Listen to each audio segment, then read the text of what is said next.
একটি পুরনো মুসলিম শহরের ছোট্ট বাজারে আব্দুল রহমান নামের এক ব্যবসায়ী থাকতেন। তিনি খেজুর বিক্রি করতেন, তাজা, মিষ্টি এবং সবসময় চাহিদাসম্পন্ন। প্রতিদিন সকালে তিনি যত্ন করে খেজুরগুলো সুন্দরভাবে স্তূপ করে সাজাতেন, যাতে দেখতে আকর্ষণীয় লাগে। তার দোকান ছিল সাধারণ, একটি কাঠের কাউন্টার আর বসার জন্য একটি বোনা চটের মাদুর। একদিন প্রখর রোদের দুপুরে এক সুন্দর পোশাক পরা যাত্রী আব্দুল রহমানের দোকানে থামলেন। তিনি খেজুরগুলোর দিকে তাকিয়ে জিজ্ঞেস করলেন, যাত্রী, 1 কেজির দাম কত? আব্দুল রহমান: 1 কেজি 2 দিনার। তবে আপনাকে জানিয়ে দিই, এর মধ্যে কিছু খেজুর তাজা, আবার কিছু শুকিয়ে গেছে।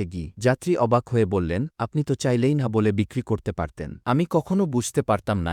আব্দুল রহমান কোমলভাবে হাসলেন, হয়তো আপনি বুঝতে পারতেন না, কিন্তু আল্লাহ সব দেখেন। আমি এই দুনিয়ায় কম আয় করলেও চলবে, কিন্তু আখিরাতে আমার সোয়াব হারাতে চাই না।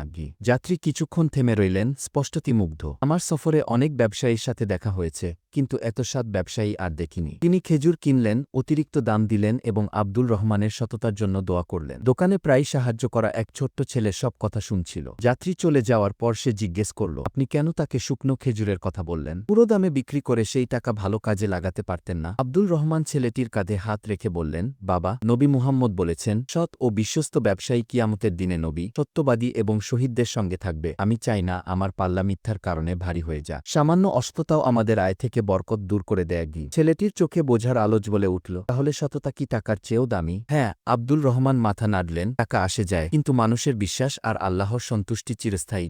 সেদিন থেকে ছেলেটি বড় হয়ে নিজেও সৎ মানুষ হয়ে উঠল, আব্দুল রহমানের সহজ কিন্তু শক্তিশালী শিক্ষায় অনুপ্রাণিত হয়ে। শিক্ষা: সততা হয়তো সাময়িক ক্ষতি আনতে পারে, কিন্তু তা এই দুনিয়া ও আখিরাতে বরকত বয়ে আনে।